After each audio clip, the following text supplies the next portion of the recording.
ఈరోజు మనం ఆలోచించే అంశం ఏంటంటే 5 మాటలు కంప్లీట్ అయినాయి మనకి. ఇప్పుడు మనం ఆలోచించుకునేది 6వ మాట. 6వ మాటని ఈరోజు మనము ఆలోచించేద్దాము. ఈ 6వ మాట యొక్క టైటిల్ ఏంటంటే, 6వ మాట యొక్క అంశం ఏంటంటే సమాప్తమైంది. సమాప్తమైనదని ప్రభువైన యేసుక్రీస్తు వారు మాట్లాడతారు.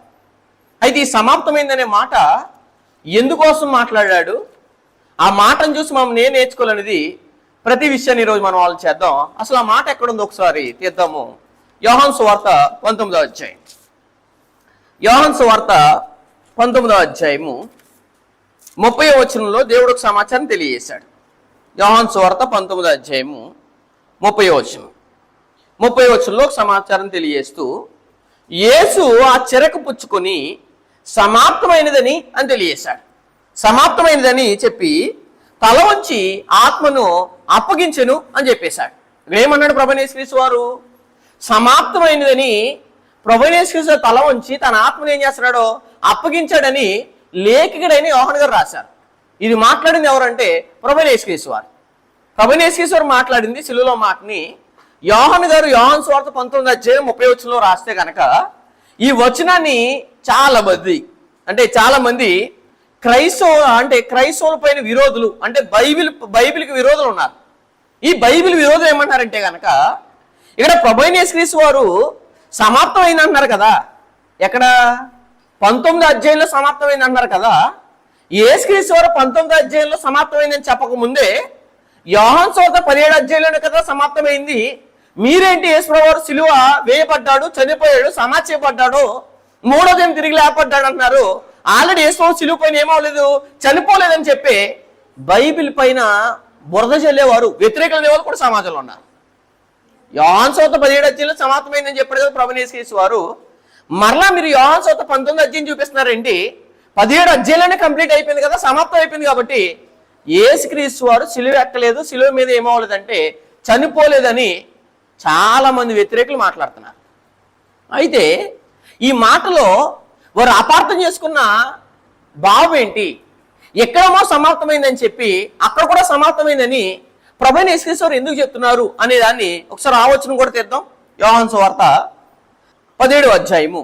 అంటే యేసుక్రీస్తు వారు సిలువ పైన చనిపోలేదు అని అనడానికి ఈ మాటని, ఏ మాటని?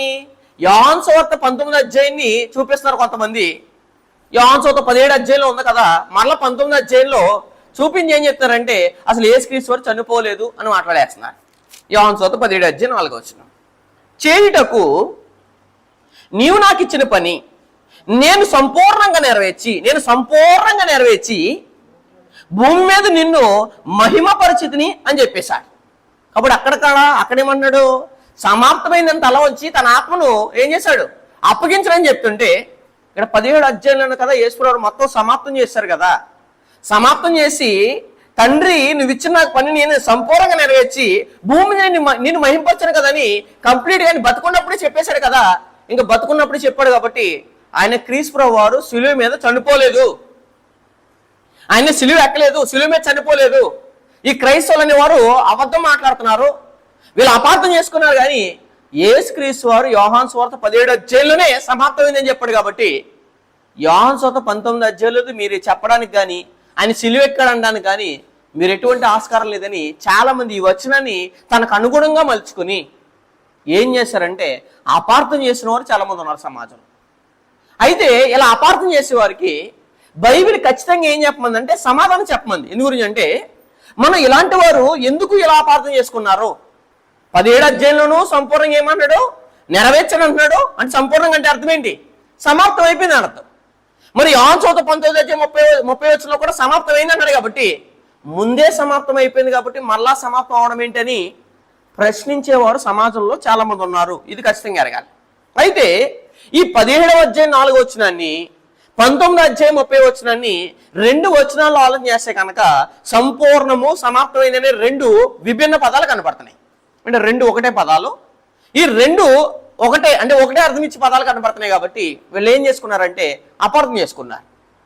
అయితే దీని భావం ఏంటి అని అంటే కనుక ఇది ఖచ్చితంగా మనందరం వీళ్ళందరికీ బుద్ధి చెప్పాలి. కాబట్టి ఎందుకంటే అపార్థం చేసుకున్నారు కాబట్టి చాలా మంది ఏం చేస్తున్నాడు దేవుడు పేతురు రాసిన 2వ పత్రికలో చాలా మంది లేఖనాలు ఏం చేస్తారంట?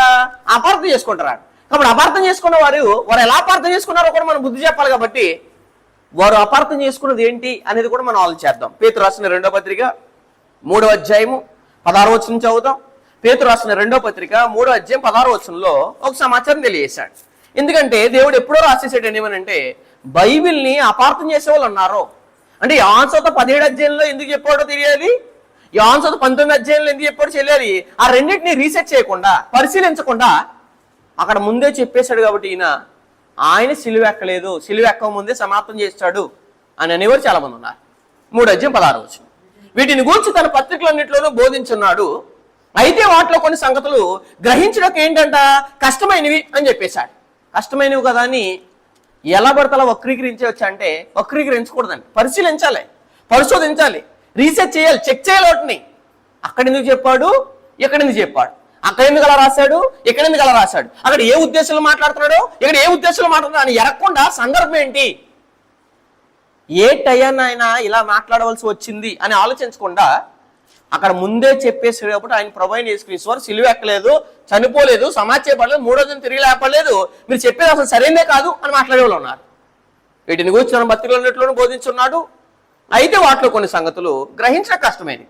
వీటిని విద్యావిహీనులు అంటే సరిగా చదవను సరిగా రాకపోయినా అపార్థం చేసుకుంటారు.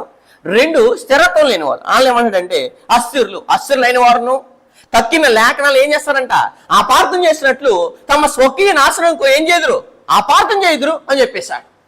ఈ 2 వచనాలను అలాగా అపార్థం చేశారు చాలా మంది. ఎందుకంటే యోహాను సువార్త 17 అధ్యాయం 4వ వచనం ఎందు గురించి మాట్లాడాడు, యోహాను సువార్త 19 అధ్యాయం 30వ వచనం ఎందుకోసం మాట్లాడాడు, ఏ సందర్భంలో మాట్లాడాడు, ఏ కాలంలో మాట్లాడాడు, ఏ టైంలో ఏ ప్రస్తావనలో ఆయన అసలు ఆ పరిస్థితి ఆయన ఏ పరిస్థితిలో మాట్లాడాను ఆలోచించకుండా నన్ను అపార్థం చేసి క్రీస్తు సిలువ మీద చనిపోలేదని మాట్లాడే వాళ్ళు ఉన్నారు చాలా మంది. అయితే ఈ రెండిట్లకి మనం ఈ రెండిట్లో ఒక భావం ఏంటో చెప్తే కనుక వారికి మనం బుద్ధి చెప్పే అవకాశం ఉండేది. ఎందుకంటే అలాంటి వాళ్ళని కూడా దేవుడు బుద్ధి చెప్పమని తెలియజేశాడండి ఫిలిప్పీయులకు రాసిన పత్రిక. ఎందుకంటే బైబిల్ మీద బురద జల్లేవారు చాలా మంది ఉంటారు. వీళ్ళందరికీ మనం కొన్ని పరిస్థితులు ఏం చెప్పాలంటే బుద్ధి చెప్పాలి. అందుకోసం అక్కడ 2వ అధ్యాయం 16వ వచనంలో ఒక సమాచారం తెలియజేశాడు. 14-16 మీరు మూర్ఖమైన వక్రజనం మధ్య ఎలా ఉండాలి అంటే జనాలు ఎలాంటి వారు, ఎలా పడతావో మాట్లాడతారు, లేఖనాలు ఎలా పడతావో వాళ్ళకి అనుగుణంగా మార్చేసుకుంటారు, అపార్థం కూడా చేస్తారు. వీళ్ళెవరంటే మూర్ఖమైన వక్రజనం మధ్య నిరపరాధులను నిష్కలంకులకు అనింది లేని దేవుని కుమారులు అన్నట్లు సణుగులు ఇలా గొణుగుతారు. ఏమనండి, క్రీస్తులో చనిపోలేని గొణుగుతున్నారు వీళ్ళు. సణుగులు సంశయాలు మాని సమస్యగారులు చేయడి ఎటి జనం మధ్య మూర్ఖమైన వక్రజనం మధ్య క్రైస్తవులుగా ఉన్న మనము ఇలా మాట్లాడేవారు నోరు మూయించే దేవుడు అయితే మనం వీరికి సమాధానం కూడా చెప్పాలి. మనకు కూడా చాలా మంది వారి బోధలు విని కూడా వాళ్ళు కూడా అపార్థం అయిపోతారు. కాబట్టి వాళ్ళు మాట్లాడడానికి ఈరోజు సమాధానం ఇస్తున్నాను నేను. అందుకోసం చెప్పేశాడు అక్కడ ఏమని, సణుగులను సంశయాలు మాని సమస్య కారణం చేయడి అటు జనం మధ్య మీరు జీవవాక్యమును ఏం చేసుకోవాలంట, జీవవాక్యం చేత పట్టుకుని ఇలాంటి అజ్ఞానంగా మాట్లాడేవారు నోరు ఏం చేయాలి, మనం మూయించేయాలి. ఎందుకంటే 17వ అధ్యాయంలో ముందు సమాప్తమైందని చెప్పి 19వ అధ్యాయంలో కూడా ప్రభువైన యేసుక్రీస్తు ఎందుకు చెప్పారు అని తెలియదా అంటే కంపల్సరీ తెలుసు. ఆయన ఎందుకు చెప్పాడు వీళ్ళకి తెలియదు. ఎందుకే తెలియక ఏం చేశారు, అపార్థం చేసేశారు. పేతురు రాసిన మొదటి పత్రిక 2వ అధ్యాయం 15వ వచనం చదువుదాం. పేతురు రాసిన మొదటి పత్రిక 2వ అధ్యాయం 15వ వచనం. దేవుడు కూడా వీళ్ళ నోరు మూయించేస్తాడండి ఒక్కోసారి. పేతురు రాసిన మొదటి పత్రిక 2వ అధ్యాయం 15వ వచనంలో ఏలనగా మీరిట్లు యుక్త ప్రవర్తన గలవారే. ఎలాంటి ప్రవర్తన, యుక్త ప్రవర్తన అని చెప్పేశాడు.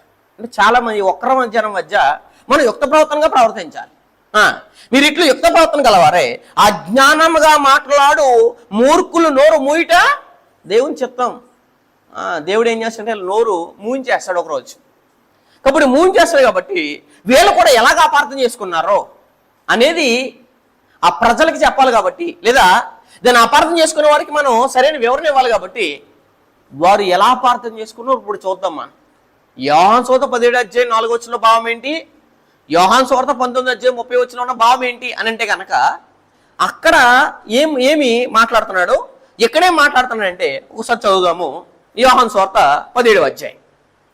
ఎందుకంటే ప్రభువైన యేసుక్రీస్తు వారు భూమి మీదకి ఎందుకు వచ్చాడనంటే ఇక్కడ 2 కార్యక్రమాల గురించి మాట్లాడుతున్నాడు. యోహాను సువార్త 17 అధ్యాయంలో ఒక పని గురించి మాట్లాడుతున్నాడు, సమాప్తమైందని. యోహాను సువార్త 19వ అధ్యాయంలో ఒక పని గురించి మాట్లాడతాం. అంటే అక్కడ సంపూర్ణమైన పని వేరు, ఇక్కడ సమాప్తమైన పని వేరు.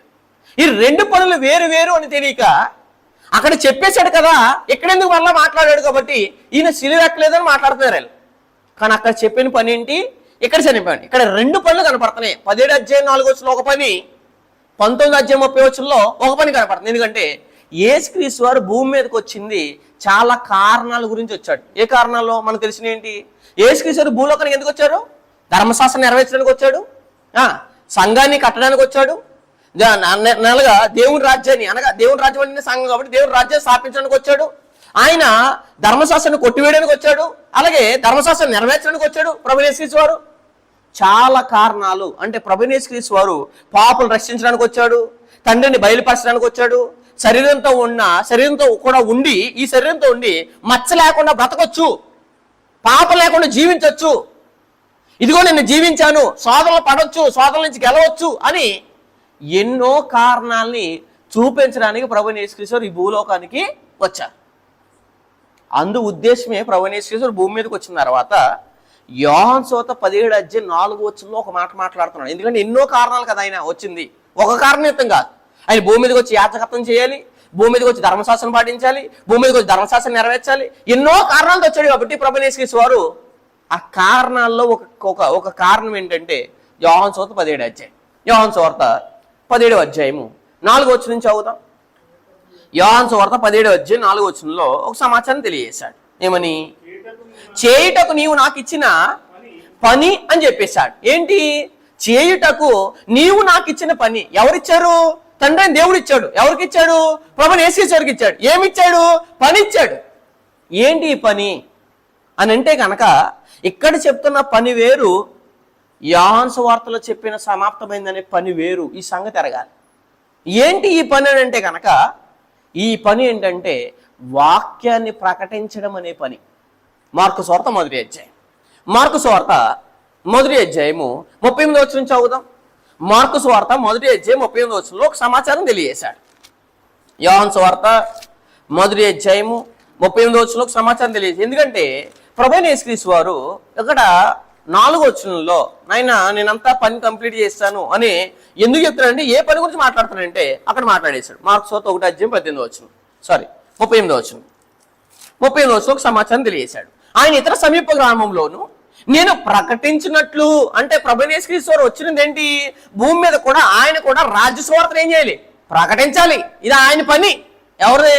ప్రభువైన యేసుక్రీస్తు వారు. కాబట్టి ఆయన 4వ వచనంలో ఇదేని గురించి మాట్లాడుతానంటే కనుక పని గురించి మాట్లాడుతున్న పని ఏంటంటే ఆయన వాక్యము ప్రకటించాడు.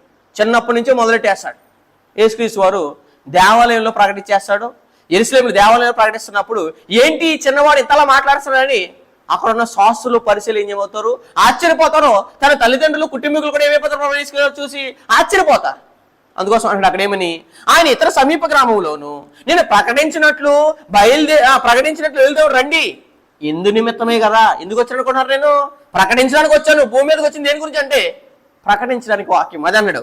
ఇందు నిమిత్తమే కదా నేను బయలుదేరి వచ్చితనని వారితో చెప్పాను. అంటే 17వ అధ్యాయం 4వ వచనంలో చెప్పింది పని ఏంటంటే ఆయన స్వార్థ ప్రకటించుట లేదా వాక్యం ప్రకటించుట అనేది పాతనైన వాక్యాన్ని, పాతనైన స్వార్థని, ప్రభువైన యేసుక్రీస్తు వారి రాజ్య స్వార్థని ప్రకటించడానికి ప్రభువైన యేసుక్రీస్తు వారు ఈ భూలోకానికి వచ్చారు. ఈ పని ఏమైంది? నెరవేరింది. ఆ పని గురించి మాట్లాడుతున్నారు అక్కడ. వచ్చింది ఒకసారి యోహాను సువార్త 17వ అధ్యాయము 4వ వచనం. యోహాను సువార్త 17వ అధ్యాయము 4వ వచనం నుంచి చదువుతాం. యోహాను సువార్త 17వ అధ్యాయం 4వ వచనం. చేయుటకు నీవు నాకు ఇచ్చిన పని నేను ఏం చేశానంట? నేను సంపూర్ణంగా నెరవేర్చి భూమి మీద నిన్ను ఏం చేశాను అంటే ప్రభువైన యేసుక్రీస్తు వారు తండ్రి అయిన దేవుడు ఇచ్చిన పనిని సంపూర్ణంగా నెరవేర్చి ఆ పనిని బట్టి దేవుడు ఏం చేశాడు? ఈయన మహిమపరిచాడు. ఇది మొదటి పని, ఫస్ట్ పని ఇది. మరి 19వ అధ్యాయం 30వ వచనంలో చెప్తుంది ఏంటిది? అక్కడికి వచ్చేద్దాం. యోహాను సువార్త 19వ అధ్యాయం, ఇది రెండవది. యోహాను సువార్త 19వ అధ్యాయము, యోహాను సువార్త 19వ అధ్యాయము 30వ వచనంలో 29 నుంచి చదివితే అక్కడ ఒక సమాచారం తెలియజేశాడు. 28 నుంచి అటు తర్వాత సంవత్సరమును అప్పటికి ఏమైంది? అప్పటికి అంటే ఆ టైంకి ఏమైందంట? సమాప్తమైంది నేను ఎరిగి లేఖను నెరవేరినట్లు నేను తప్పుకొనిచున్నాను. చిరకతో నిండిన ఒక పాత్ర అక్కడ పెట్టి ఉండేది కనుక ఒక స్పాంజి చిరకతో నింపి హిస్సోపు పుడకకు తగిలించి ఆయన నోటికి అందించిరి. యేసు చిరకను పుచ్చుకుని సమాప్తమైందని చెప్పి తల వంచి ఆత్మను ఏం చేయను అప్పగించును. ఇక్కడ ఏం కనబడుతుంది? ప్రభువైన యేసుక్రీస్తు తన ప్రాణాన్ని ఏం చేస్తున్నాడు? అప్పగిస్తున్నాడు. అంటే ప్రభువైన యేసుక్రీస్తు పని ఏంటంటే ప్రాణాన్ని అప్పగించడం అనేది రెండో పని. అంటే ఆయన భూమి మీదకి వచ్చిన తర్వాత పనిని నెరవేర్చిన తర్వాత వాక్యం ప్రకటించుట లేదా స్వార్థ ప్రకటించట అనే పనిని నెరవేర్చిన తర్వాత ఆయన చేయవలసిన పని మరొకటి ఉంది. ఏంటిది అది?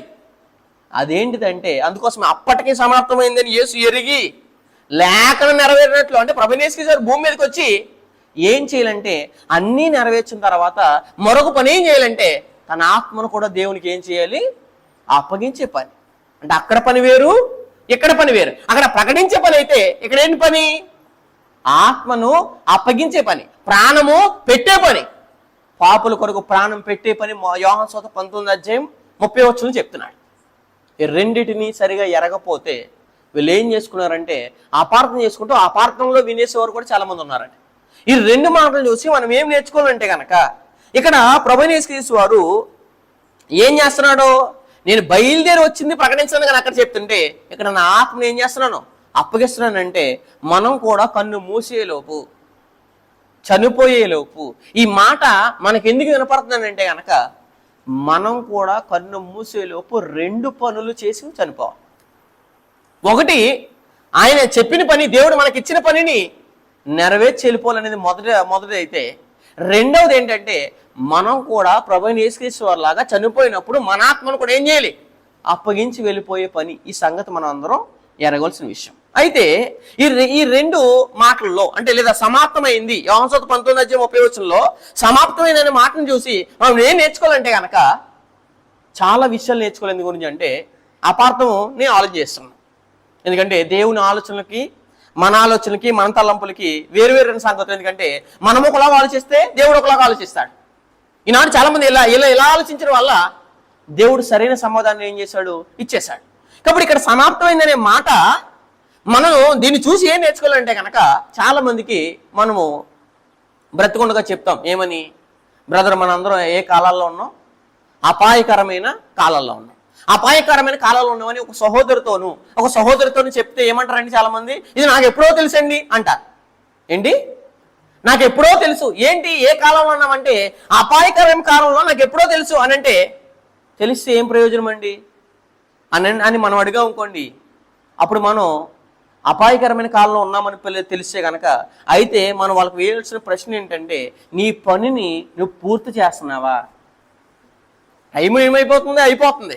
కాలం ఏంటి? అపాయకరమైన కాలాలు. ఈ అపాయకరమైన కాలాల్లో నీ పనిని పూర్తి చేస్తున్నావని ఎవరైనా అడిగామనుకోండి మనం ఏం పని అండి అని అంటారు. అడిగేవాళ్ళు ఉన్నారు చాలా మంది. ఇదిగో అపాయకరమైన కాలాల్లో ఉన్నామని తెలుసు అంటున్నారు మీరు, కానీ మీ పని ఈలోపు పూర్తి అయిపోతుందా? ఎందుకంటే టైం దగ్గర అయిపోతుంది కదా, కాలం సమీపం అయిపోతుంది కదా. కాలం సమీపం అయిపోయినప్పుడు, టైం దగ్గర అయిపోయినప్పుడు నువ్వు చేయవలసిన పని, దేవుడికి ఇచ్చిన పనిని సంపూర్తిగా నెరవేర్చి చనిపోతున్నావా, పూర్తి చేసావా అని అంటే ఏం పని అనేవాళ్ళు కూడా ఉన్నారు. ఎందు గురించి అంటే ఈయన చాలామంది ఆరాధనలో పాల్గొనడం, లేదా బైబిల్ తరగతుల్లో పాల్గొనడం, ఏదో కోటాలు పెడితే పాల్గొనడం, ఏదో స్వార్థ సభలు పెడితే పాల్గొనడం, ఆదివారం వచ్చి ఏదో వాక్యమిని ఏదో పాటలు పాడి కానుకలు వేసి వెళ్ళిపోతే ఇదే కదా పని అనుకుంటున్నారు. కానీ చాలా మంది దేవుడు మనకిచ్చిన పని ఉంది, ఆ పనిని పూర్తి చేసి చనిపోతున్నామా, పూర్తి చేయకుండా చనిపోతున్నామా?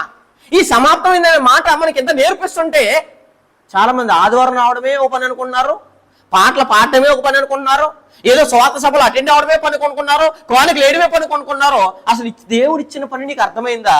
అర్థమవకుండా చనిపోతే కనుక పరిస్థితి ఎంత దారుణంగా ఉంటుందో అర్థం అవ్వాలండి. యాక్చువల్గా 6వ మాట 7వ మాట 2 ఒకటే. ఇలా 7 సంపూర్ణంగా ఉంటుందని 7 అని పెట్టారు అంతే. ఏ మాటకి? 7వ మాటకి. అంతే తప్పించి 6వ మాట 7వ మాట 2 ఒకటి. ఎందుకంటే 6వ మాటలోనే 2 విషయాలు మాట్లాడే చూడండి. యేసు చిరకపుచ్చుకుని సమాప్తమైంది అని చెప్పి తల వంచి ఏం చేయను? ఆత్మను అప్పగించను. ఇది 7వ మాట. 7వ మాట ఏమంటారు? ఆత్మను అప్పగించను అంటారు. 6, 7 2 ఒకటేనండి. కానీ వీళ్ళు 7 సంపూర్ణంగా ఉంటుందని 7వ మాటగా దాన్ని ఏం చేశారంటే రిప్రజెంట్ చేశారు. అయినా ఈ వచనాన్ని మనం ఎందుకు ధ్యానిస్తున్నామంటే కనుక ఎందుకు ధ్యానించవలసింది వస్తాయంటే కనుక ఈ మాటలో చాలా ప్రత్యేకమైన పదాలు కనపడుతున్నాయి. ఈ మాటను మనం ఎందుకు ఇప్పుడు ఆలోచిస్తున్నామంటే కనుక ఈ మాటలో మనకు కొన్ని ప్రత్యేకలు కనపడుతున్నాయి. ఏమనంటే యోహాను సువార్త 17 అధ్యాయాలు ప్రభువైన యేసుక్రీస్తు వారు ప్రారంభంలోనే అంటున్నారు. ఎవరితోటి? చదువు ఒకసారి 17 అధ్యాయం మొదటి వచనం. యోహాను సువార్త 17 అధ్యాయము మొదటి వచనంలో యేసు ఏమన్నాడు చూడండి, ఈ మాటలు చెప్పి ఆకాశం వైపు కన్నులెత్తి ఇట్లా, నేను తండ్రి నా గడియ ఏమైంది. ఇప్పుడు మనం కూడా చాలా మంది ఏమంటాం, అపాయకరమైన కాలంలో ఉన్నాం, నా టైం అయిపోతుంది, నా గడి వచ్చేస్తున్నానంటే గడి వచ్చేలోపు పని పూర్తి చేస్తున్నామా? టైం అయిపోయేలోపు పని పూర్తి చేస్తున్నామా? నీకు ఇచ్చిన టైము డేటు అయిపోతున్నప్పుడు నువ్వు ఎంత జాగ్రత్తగా ఉండాలి. పనిని నెరవేర్చే విషయంలో, పనిని పూర్తి చేసే విషయంలో ఎంతవరకు కంప్లీట్ అయింది? పొద్దున ఒక వ్యక్తి ఎవరైనా మనకు పని అప్పగించి వెళ్ళడం అనుకోండి, ఒక యజమాని, సాయంత్రం లోపు ఎంతవరకు అయింది? 90% అయిందా? 70% అయిందా? 100% ఫినిష్ చేసేవాడిని ఖచ్చితంగా అడిగాడు. ఎందు గురించి? ఇచ్చిన పనిని ఇన్ టైంలో ఏం చేయాలి? కంప్లీట్ చేయాలి, అంటే సంపూర్తి చేయాలి. ఈ సంపూర్తి చేయాలని తెలిసినప్పుడు ప్రభువైన యేసుక్రీస్తు ఏమన్నారంటే, నా గడి వచ్చేసింది. గడి వచ్చేస్తే ఏమన్నాడు ఆయన? నా గడి వచ్చినది నీ కుమారుడిని మహింపరిచినట్లు, నీ కుమారుడిని మహింపరిచినట్లు వారందరికీ నీవు నీ కుమారుని మహింపరచుము. నీవు నీ కుమారుకి ఇచ్చిన వారందరికీ ఆయన నిత్యజీవం అనుగ్రహించినట్లు సర్వసౌర్యుల మీద ఆయనకి ఏం చేసావు? అధికారం ఇచ్చితివి అని చెప్పేసి 4వ వచనంలో చేయుటకు నీవు నాకు ఇచ్చిన పనిని సంపూర్ణంగా నెరవేర్చి ఏమన్నాడు? భూమి మీద నిన్నేం చేశాను? మహిమ పరిచితిని. అంటే ఇక్కడ ఆల్రెడీ పనిని పూర్తి చేశానని, సమాప్తం చేశానని చెప్పిన తర్వాత కూడా సిలువలో ప్రభువైన యేసుక్రీస్తు వారు అప్పుడు కూడా సమాప్తమైందని మరలా ఎందుకు చెప్తున్నాడు అని అంటే, అప్పుడు కూడా చెప్తున్నాడు కదా ఏమని? 19:30 యోహాను సువార్త 19:30 వచనంలో అప్పుడు కూడా ప్రభువైన యేసుక్రీస్తు ఎందుకు చెప్తున్నారు అని అంటే 30 వచనం, యేసు ఆ చిరక పుచ్చుకొని సమాప్తమైందని చెప్పి తల వంచి ఏం చేసును? ఆత్మను అప్పగించును అని చెప్పేశాడు. అంటే ప్రభువైన యేసుక్రీస్తు వారు ఆత్మను అప్పగించడానికి ఎందుకు ఇలాంటి పరిస్థితి వచ్చిందంటే, ఆయన ఆత్మను అప్పగించే టైంలో చాలా బిగ్గరగా కేకేసి చెప్తాడు. మత్తయి సువార్త 27 అధ్యాయము, మత్తయి సువార్త 27 అధ్యాయము 50 వచనం నుంచి చదువుదాం. మత్తయి సువార్త 27 అధ్యాయం 50 వచనంలో ఒక సమాచారం తెలియజేశాడు. 27 అధ్యాయం 50 వచనం, యేసు మరలా ఏమవుతున్నాడంట? బిగ్గరగా కేకవేసి ఏం చేస్తున్నాడు? ప్రాణము విడిచును. ఎలా కేకేస్తున్నాడు? అప్పుడు ఆల్రెడీ 17 అధ్యాయంలో సమాప్తమైందని చెప్పిన ఆయన 19 అధ్యాయంలోకి వచ్చేటప్పటికి మరలా సమాప్తమైందని చెప్తున్నాడు. అంటే కనుక ఆ మాట గట్టిగా బిగ్గరగా ఎందుకు చెప్తున్నాడంటే మనకు వినపడాలి. ఎవరికి వినపడాలి? ఈనాటి సమాజానికి వినపడాలి. ఎందుకంటే పనిని పూర్తి చేశానని, 2 ఆత్మను ప్రాణం పెట్టే పనిని కూడా నేను ఏం చేశాను? పూర్తి చేశాను. నా పనిని నేనేం చేసుకున్నాను? ముగించాలని, ఈ సాక్షార్థంగా ప్రపంచానికి వినిపించాలని ఈ లోకంలో నా పనిని నేను చేసి వెళ్ళిపోయాను. కాబట్టి మీరు కూడా ఈ మాట నువ్వు చేనేసుకోవాలి. మీ పనిని కూడా మీరు ఏం చేయాలి? ముగించాలని చెప్తున్నాడు. ఎవరు? ప్రభువే. అందుకోసమే గట్టిగా కేకేసి ఏం చెప్తున్నాడంటే, నాకు ఇచ్చిన పని నేను పూర్తి చేసి వెళ్ళిపోతున్నా, మీరు కూడా మీకు ఇచ్చిన పనిని ఏం చేయాలి? పూర్తి చేసి వెళ్ళిపోవాలని ఈ మాటలో మనకి ఈ పదము, ఈ ప్రత్యేక పదం కనపడుతుంది. కాబట్టి ఈ మాటను మనం ఆలోచిస్తున్నాం. అపోస్తలుడైన పౌలు గారు కూడా తన బ్రతుకున్న కాలంలో తన టైం అయిపోయేటప్పుడు చెప్తాడు. ఏమనంటే ముగింపు దశలో, అంటే ఆయన మరణ దశలో ఏం చెప్తాడంటే కనుక, ప్రభువైన యేసుక్రీస్తు వారు చనిపోయేటప్పుడు నీ ఆత్మని అప్పగిస్తాడంటే, పౌలు గారు కూడా ముగింపు దశలో, ఆయన చనిపోయే ముగింపు దశలో ఏం చెప్తున్నాడు చూడండి. తిమోతి రాసిన 2వ పత్రిక, తిమోతి రాసిన 2వ పత్రిక 4వ అధ్యాయము 8వ వచనం నుంచి చదువుతాం. తిమోతి రాసిన 2వ పత్రిక 4వ అధ్యాయము 4వ అధ్యాయం మొదటి నుంచి చదువుతాం. తిమోతి రాసిన 2వ పత్రిక 4వ అధ్యాయం మొదటి వచనంలో ఒక సమాచారం తెలియజేశాడు. మృతులకును తీర్పు తీర్చు దేవుని ఎదుటను, క్రీస్తు యేసు ఎదుటను ఆయన ప్రత్యక్షతోడు, ఆయన రాజ్యంతోడు నేను ఆనబెట్టి చెప్పదేమనకంటే, సజీవులకి మృతులకి ఏముందో రోజు తీర్పు ఉంది. తీర్పుకి వెళ్ళే లోపు బ్రతకొండగా నువ్వు చేయవలసిన పని ఏంటో, బ్రతకొండగా నువ్వు నెరవేర్చిన పని ఏంటో నీకు తెలియకుండా చచ్చిపోతే కనుక అది చాలా ప్రమాదము అని మొదటి వచనంలో చెప్తున్నాను. ఎందుకంటే దేవుడి ఎదుటను, సజీవులకును మృతులకును తీర్పు తీర్చి క్రీస్తు యేసు ఎదుటను, అంటే తీర్పు ఒకరోజు క్రీస్తు యేసు ఎదుట జరుగుతుంది, దేవుడి ఎదుట జరుగుతుంది. కాబట్టి ఎదుటను ఆయన ప్రత్యక్షంతోడు, ఆయన రాజ్యముతోడు నేను ఆనబెట్టి చెప్పుదేమనగా, మీకు దయచేసి ముందే చెప్తున్నా ఏమనంటే, తీర్పుకి వెళ్ళే లోపు, తీర్పులో నిలబడే లోపు ప్రభువైన యేసుక్రీస్తు మాట నీకు వినపడితే, నీకు లోపలికేది నువ్వు స్వీకరిస్తే కనుక నువ్వు చేయవలసిన పనులు నెరవేర్చి చనిపోతున్నావా? అందరూ కూడా టైం అయిపోయి చచ్చిపోతున్నారు, ఆయుష్ అయిపోయి చచ్చిపోతున్నారు. కానీ ఏ భయపోయి చచ్చిపోలో ఖచ్చితంగా నేర్పిస్తున్నాడు ప్రభువైన యేసుక్రీస్తు వారు. అందుకోసమే తిమోతి రాసిన 2వ పత్రిక 4:6 నేను ఇప్పుడే ప్రాణార్పణంగా ఏం చేస్తున్నాను, పోయబడుచున్నాను. అంటే ప్రాణాన్ని ఎలా చేస్తున్నాడు? ఆయన అర్పణగా పోసేస్తున్నాడు. ప్రభువైన యేసుక్రీస్తు వారు కూడా ఆయన బ్రతికినంత కాలంలో 33 సంవత్సరంలో ఎప్పుడు కూడా ఆయన చనిపోవాలని కోరుకునే ఎందుకు గురించి అంటే ఆయన ప్రాణము సమస్త మానవుల కొరకు ఏం చేశాడు? ప్రాణాధారం చేసాడండి. అలాగే పౌలు గారు చేస్తున్నారు చూడండి అక్కడ. నేను ఇప్పుడే ప్రాణార్పణంగా, ప్రాణాన్ని అర్పణంగా అర్పించేస్తాడు ఎవరు? పౌలు గారు. ప్రాణార్పణంగా పోయబడుచున్నాను, నేను వెడలిపో కాలం సమీపమైనది, మంచి పోరాటము. ఏం పోరాటం పోరాడాడు? మంచి పోరాటం పోరాడాడు, చెడ్డ పోరాటాలు కాదు. రకరకాలైన పోరాటాలు సమాజంలో ఉన్నాయి. ఆయన పోరాడిన పోరాటం ఏంటంటే మంచి పోరాటం పోరాడి తిని నా పరుగు స్టార్ట్ చేశాను. ఏం చేశాడు? కడముట్టించడం అంటే ఏంటి? సమాప్తం చేశాడు, అంటే ముగింపు చేశాడు. ప్రభువైన యేసుక్రీస్తు వారు ఎలా అయితే తన పనిని ముగించాడో అపోస్తలుడైన పౌలు గారు కూడా ఏం చేశారు? పనిని ముగిస్తారు. అందుకోసం నా పరుగు కడముట్టించుదని నా విశ్వాసం ఏం చేసుకున్నాడు? కాపాడుకుంటుని ఇక మీదట నా కొరకు నీతి కిరీటం వచ్చబడింది, నా కొరకు ఒకటేనన్నాడా? మరి అదే విధంగా మనం కూడా కన్ను మూసేటప్పుడు చనిపోతే మనం కూడా అన్నాడు చూడండి, ఆ దినమందు నీతి గల న్యాయాధిపతి అయిన ప్రభు అది నాకు మాత్రమే కాకుండా తన ప్రత్యక్ష అపేక్షించి వారందరికీ ఏం చేయను? అనుగ్రహించబడను అని చెప్పేశాడు. ఈ రోజుల్లో, ఈ కాలాల్లో ఈ మాట ఇలా ధైర్యంగా నేను నా పరుగు కరముట్టించానని, విశ్వాసాన్ని కాపాడుకున్నానని, నా ప్రాణాన్ని అర్పణంగా పోయబడుతున్నానని, నేను వెడలిపో కాలం సమీపమైనదని ఈ మాటని ధైర్యంగా గట్స్తో చెప్పే ప్రజలు ఈనాడున్నారా? గట్స్తో చెప్పే క్రైస్తవులు ఈనాడున్నారంటే ఖచ్చితంగా ఈ మాటలు ఏ క్రైస్తవ నోట ఏం చేయట్లేదు, వినపడట్లేదు. ఎందు గురించి అంటే కనుక చాలా మంది ఇది తమ జీవితాల్లో చెయ్యాలని ఈ మాటని సాటి సహోదరులతో చనిపోయేలోపు చెప్పగలుగుతున్నారు. సహోదరులు ఏంటి నా పరుగు కూడా నేనేమవుతున్నా వృద్ధాప్యంలో కన్ను మూసే టైంలో పని అయిపోయిన తర్వాత, అంటే పని ముగించిన తర్వాత ఇదిగో నా పని నేనేం చేశాను? ముగించాను. ఇదిగో సహోదరుడా, నువ్వు కూడా నీ పనిని ముగించేసి నేను వెళ్ళే లోకానికి నువ్వు కూడా రాని సాటి సహోదరులతో చెప్పే గుణాలు మనకున్నాయా? అలాంటి మాటలు మనకున్నాయా అంటే కనుక ఇది సాటి సహోదరులతో ఎవరితో చెప్పలేకుండా చనిపోతున్నారంటే పనిని ముగించి చచ్చిపోతున్నారా, పనిని ముగించకుండా చచ్చిపోతున్నారా? ఇది ఖచ్చితంగా ఎరగాలి. ఇందు గురించి అంటే చాలామంది పనిని ముగించకుండా, పనిని స్టార్ట్ చేసిన తర్వాత కడ వరకు కడ ముట్టించకుండా, పరుగును స్టార్ట్ చేసిన తర్వాత కడ వరకు కడ ముట్టించకుండా చనిపోతున్నారని అంటే వీళ్ళు వచనాలు ఏం చేసుకున్నారంటే వాడుకుంటారని చాలామంది. నాడు ఏంటంటే ప్రయాసాలు అంటే చాలామంది బైబిల్లో ఎన్ని పుస్తకాలు ఉన్నాయో చాలామంది కూడా తెలియదు. తెలుసా? తెలియదు. విశ్వాసం అంటే తెలియని వాళ్ళు ఉన్నారు చాలామంది. నిరీక్షణ అంటే ఏంటి తెలియని వాళ్ళు ఉన్నారు. పరలోకం అంటే ఏంటి తెలియదు. నరకం అంటే తెలీదు. పరదేశం అంటే తెలీదు. పాతాళం అంటే తెలీదు. అగాధం అంటే తెలీదు. బైబిల్లో దేవుడు మనకేమవుతాడో తెలియదు, ప్రభుయేసు మనకేమవుతాడో తెలియదు, పరిశుద్ధాత్మ మనకేమవుతాడో తెలియదు. ఇవన్నీ తెలియడం చనిపోతుంటే నా పరుగు నేనేమి చేశానంట ఆయన సమాధి మీద, పత్రికల మీద, కరపత్రికల మీద ఏం రాస్తున్నానని అంటే ఈయన పరుగు కడముట్టి. ఏ పరుగు కడముట్టించాడు? ఉద్యోగాల్లో విసిగిపోయాడు, ఉద్యోగంలో చాలా కష్టపడ్డాడు, వ్యాపారంలో చాలా కష్టపడ్డాడు, పేరు అన్నాడు, ప్రాతి అన్నాడు, బైబిల్ ఎన్ని పుస్తకాలు నీకు తెలియదు, ఈయన పరుగు కడముట్టించాడు అంటారు చాలా మంది. ఈయన విశ్వాసాన్ని కాపాడుకున్నాడైనా ఆయన చనిపోయిన తర్వాత చనిపోయిన సమాధి మీద రాస్తున్నారని అంటే ఏంటండి? ఏం చేసి రాస్తున్నారండి అంటే అబద్ధంగా, ఇష్టానుసారంగా, పచ్చిగా ఈ వచనాలు ఏం చేసుకున్నారు చాలా మంది వాడేసుకుంటున్నారు. అంతే తప్పించి చనిపోయే లోపు చెప్పవలసిన మాట కదా. ప్రభువైన యేసుక్రీస్తు వారు కూడా చనిపోయే లోపు చెప్పాడు కదా, చనిపోయిన తర్వాత రాస్తున్నారు వీళ్ళు. చనిపోయిన తర్వాత కాదు, చనిపోయే లోపే చెప్పారు. ఈ మాట గుర్తుపెట్టుకోండి.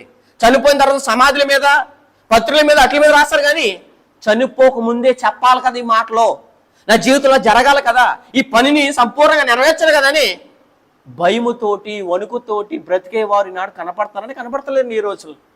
ఈ మాటలు చెప్పాలంటే ఎంత గట్స్ ఉండాలని మనకి. చాలామంది ఎక్కడెక్కడికో ఉద్యోగాలు చేస్తూ, వ్యాపారాలు చేస్తూ, ఏదో దొరికినప్పుడు పండగలకో పబ్బాలకో ఎక్కడికి వస్తారు? ఆరాధనకు వచ్చి, పండగలకు వస్తారు. క్రిస్మస్ పండుగలకు వచ్చేవాళ్ళు కొంతమంది, లేదా న్యూ ఇయర్లకు వచ్చేవాళ్ళు కొంతమంది, ఈ ఈస్టర్లకు వచ్చేవాళ్ళు కొంతమంది. వాళ్ళు చనిపోతుంది ఏమంటారంటే వీళ్ళు ఈయన పరుగు కడముట్టించాడు, విశ్వాసాన్ని కాపాడుకున్నాడు. బాగా డ్రింక్ చేసే వ్యక్తి చనిపోయాడు అనుకోండి, ఈయన కూడా పరుగు ముట్టించాడు. బాగా సిగరెట్ కాల్చే ఆయన చనిపోయాడు అనుకోండి, ఈయన కూడా పరుగు కడముట్టించాడు. ఎవరండి పరుగు కడముట్టించింది? ఒక అబ్బాయి కొకేన్తో, హెరాయిన్తో ఆయన ఒక అబ్బాయి నొరగ కొరికి చచ్చిపోతే కనుక నా కుమారుడు ప్రభువునందు నిద్రించాడు. ఏంటిది ఇది? నా కుమారుడు విశ్వాసాన్ని కాపాడుకోండి. ఏం కాపాడుకున్నాడు నా కుమారుడు? నా కుమార్తె చనిపోయింది. ఎలా చనిపోయింది? ఇష్టానుసారంగా తిరిగి చనిపోయింది. ఎలా పడతాలు జీవించి చనిపోయింది. ఇలా చనిపోయిన వాళ్ళకి ఈ పదాలు వాడొచ్చానంటే వాడేస్తారని ఎక్కడ వాడుతున్నారు? వీళ్ళు జ్ఞాపకార్థ కూటంలోను, సంవత్సరక కూడుకల్లోనూ, ఇదిగో నా తల్లి ఇలా చనిపోయింది, నా తండ్రి ఇలా చనిపోయాడు, నా సహోదరుడు ఇలా చనిపోయాడు. ఏంటి ఎలా చనిపోయాడు? ఎలా చనిపోయాడంటే పనిని ముగించి చచ్చిపోయాడా, పని చేయకుండా చచ్చిపోయాడా, ఆయుష్ ముగించి చచ్చిపోయాడా, ఆయుష్లో ఇచ్చిన పని నెరవేర్చి చనిపోయాడా? ఇది ఖచ్చితంగా ఆలోచించట్లేదు. కాబట్టి ఈ మాటల వాళ్ళ సమాధుల మీద, పత్రికల మీద రాస్తుంటే లోపల రగిలిపోతుంది నాకు. ఈ రోధిస్తూ నేను నవ్వుకుని ఏం చేస్తానంటే ఇలాంటి పరిస్థితి వచ్చినప్పుడు ఖండిస్తాను. ఎందు గురించి అంటే ఒక మనిషి ఒక మాట రాయబడిందంటే బైబిల్లో, ఆ మాట మనం నెరవేర్చి బతుకుండగా చెప్పి చనిపోవాలి కదా. బతుకుండగానే కదా చెప్తున్నాడు ఆయన. చూడండి 6వ వచనంలో, నేను ఇప్పుడే అంటే బతుకున్నాడా చచ్చిపోయాడా? ఇలా చచ్చిపోయిన తర్వాత రాస్తున్నారు. చచ్చిపోయిన తర్వాత కాదండి అది. ఏమన్నాడు? నేను ఇప్పుడే ప్రాణార్పణంగా పోయబడుచున్నాను, నేను వెడలిపో కాలం సమీపమై ఉన్నది, నా పరుగు మంచి పోరాటము. నీ కుమారుడు ఏ పోరాటం పోరాడు, నీ తండ్రి ఏ పోరాటం పోరాడు, నీ తల్లి ఏ పోరాటం పోరాడింది. కొన్ని బంధువులైనా చెప్తారనంటే బంధువుల మీద సమాధుల మీద రాస్తుంటే, లేదా బ్యానర్ల మీద రాస్తుంటే, లేదా పత్రికల మీద రాస్తుంటే, ఈ కరపత్రాల మీద రాస్తుంటే ఇది రాయకూడదు కదా అని బంధువుడుగా క్రైస్తవ నువ్వైనా చెప్తున్నావు అంటే నువ్వు కూడా చెప్పట్లేదు. ఎందు గురించి అంటే ఇవి ఎలాంటి పరిస్థితుల్లో బతుకుండగా చెప్పాల్సిన కార్యక్రమాలు. ఎలా పడతాలో జీవించిన వాళ్ళకి వాడచ్చా అంటే ఖచ్చితంగా ఏం చేయకూడదు, వాడకూడదు. వాడకూడకుండా వీళ్ళు ఏం చేస్తారంటే పచ్చి అబద్ధాన్ని, ఎందుకంటే వీళ్ళు చనిపోతే ఎక్కడ ఉన్నారో కూడా వీళ్ళకి తెలియదు. కాబట్టి తెలియకపోయినా ఏమంటారంటే నా కుమారుడు పరదేశికి వెళ్ళిపోయాడు, మంచి పోరాటం పోరాడాడు, పరుగు కడముట్టించాడు, ప్రభునందు నిద్రించాడు, ప్రభునందు మృతులు ధన్యులు అని చెప్పేస్తాడు. ఏంటి ప్రభునందు ఉన్నాడు? అసలే ప్రభునందు జీవించాడా? ప్రభు కోసం ప్రయాసపడ్డాడా? ఏ ప్రయాసం పడి చనిపోయాడు? మీ ప్రయాసము దేనినందు? లోకమునందు కాదు, వ్యాపారం కాదు, ఉద్యోగం నందు కాదు, మరో దేని ఎందు కాదు. కానీ ప్రయాసం దేని ఎందు పడాలంటే ప్రభునందు పడాలి. అంతలా క్లియర్గా చనిపోయేటప్పుడు సమాప్తమైందని ప్రభుని యేసుక్రీస్తు పనిని నెరవేర్చి చనిపోతుంటే వీళ్ళేమో పనిని నెరవేర్చకుండా ఎలా వరకలు చనిపోయి, పనిని నెరవేర్చకుండా ముగించకుండా చనిపోయి ఆ వచనాలు వాడేసుకుంటుంటే క్రైస్తవులుగా రోధించవలసిన మనం దాన్ని సపోర్ట్ చేస్తున్నామండి. దయచేసి ఆలోచించండి. ఎందుకంటే ఆ మాట ప్రతి విశ్వాసి తన ముగింపు దశలో తను చనిపోయడం లోపు నేను ప్రభువునందు ఆనందించి, ప్రభువునందు నా పరుగు కడముట్టించి, ప్రభువునందు నేను ప్రయాసపడి. ఎలాంటి ప్రయాస? అసలు భూమి మీద ఎలాంటి ప్రయాస అండి? చూడండి ప్రకటన 14వ అధ్యాయం. ఏ కథలో వచనాలు వాడేసుకుంటున్నారో ప్రకటన 14వ అధ్యాయం 13వ వచనం. 14వ అధ్యాయం 13వ వచనంలో అంతటా ఎప్పటి నుండి ప్రభువునందు మృతులు ధన్యులనే వ్రాయమని పరలోకం ఒక స్వరం చెప్పగా వెంటనే నిజమే, వారు తమ ప్రయాసం మాని, వీళ్ళేమో వ్యాపారం మానరు, ఉద్యోగం మానరు, ఆరాధనలు ఎన్నో రోజులు మానేస్తారు, సంవత్సరం ఒకసారి కనపడతారు, ఏదో 52 వారాలకు ఒకసారి కనపడి, ఏదో పండగలకి పబ్బాలకు వచ్చి ఏం చేస్తారంటే ఇతను బాగా చనిపోయాడు. ఎలా చనిపోయాడినా? మంచి పోరాటం పోరాడాడు, చాలా ప్రయాసపడ్డాడు. ఇతనండి చాలా ప్రయాసపడ్డాడండి. ఎక్కడ ప్రయాసపడ్డాడు? వారేమో తమ ప్రయాసములు మాని ఏం పొందుతున్నారట? భూమి మీద వాళ్ళకి చాలా ప్రయాస. అక్కడికి వెళ్ళిన తర్వాత విశ్రాంతి ఉందని ఎరిగిన వారు ఇక్కడ ప్రయాసపడ్డారు. వీళ్ళేమో ఇక్కడ ప్రయాస ఏంటి? లోకములో ఏయో సంపాదించాలని, ఏదో కీడు సంపాదించాలని, క్యాచ్ సంపాదించాలని, లోకంలో నచ్చినట్టు మనుషులు నచ్చినట్టు బతకాలని ఈ ప్రయాసలేలి. కానీ కన్ను మూసిలో ఒక ప్రతి విశ్వాసి ప్రభునందు నేను ఆనందించి చనిపోతున్నాను, ప్రభునందు నా పరుగు కడముట్టించాను, నా విశ్వాసం కాపాడుకున్నాను, బతుకుండగానే చెప్పాలి. నా కొరకు చచ్చిపోయిన తర్వాత కాదు. చచ్చిపోయిన తర్వాత ఎలా పడతాలో బెత్తిన వ్యక్తిని కూడా ఈ సంస్కార సభల్లో, ఈ జ్ఞాపకత కూడుకులో ఇష్టానుసారంగా పొగిడేస్తారు. అప్పుడు కూడా ఏం చేస్తున్నారు? పరిశుద్ధాత్మ వ్యతిరేకంగానే మాట్లాడుతున్నారు కదా. అంటే పరిశుద్ధాత్మ ఈ మాట ఎవరి గురించి రాసింది, ఎందుకోసం రాసింది, ఎవరు ఈ మాట వాడుకోవాలి, ఎవరు ఈ మాట మాట్లాడాలని పరిశుద్ధాత్మ రాసిన తర్వాత కూడా అది ఆ వ్యక్తికి ఆపాదించకూడదని తెలిసినప్పుడు కూడా ఆపాదిస్తున్నారు కూడా. ఎవరైనా పరిశుద్ధాత్మకి ఏం చేస్తున్నట్టు? వ్యతిరేకంగా పాపం చేస్తున్నాడు. పరిశుద్ధాత్మ వ్యతిరేకంగా పాపం చేసిన వాళ్ళకి ఈ ఒక మంది రాబోయే మంది ఏం లేదు, పాప క్షమాపణ లేదు. మరి వచనాల్ని వాడకూడని వ్యక్తికి వాడారనుకోండి, ఇది ఖచ్చితంగా ప్రమాదమని ఖచ్చితంగా ఎరగాలి. మరి ప్రభువు యేసు సమాప్తమైన మాట ఎందుకు గురించి చెప్తున్నాడు? మనము ఆయన కర్తవ్యాన్ని మర్చిపోకుండా ఏం చేశాడు? నెరవేర్చాడు. మనం కూడా మన కర్తవ్యాన్ని ఏం చేయాలి? నెరవేర్చి చనిపోవాలని బిగ్గరగా చెప్తున్నాడు. ఎవరో? ప్రభువు యేసుక్రీస్తు. మరో మాట నేర్చుకుందాం. ఆ మాటలో యోహాను సువార్త 19వ అధ్యాయం 30వ వచనం. ఇక్కడ మరో మాట కనపడుతుందండి. మరో మాట, మరో అద్భుతమైన ఒక పదం కనపడుతుంది చూడండి. యోహాను సువార్త 19వ అధ్యాయము 30వ వచనం. యోహాను సువార్త 19వ అధ్యాయం 30వ వచనంలో సమాచారం తెలియజేశాడు. ఏమని? 19:30.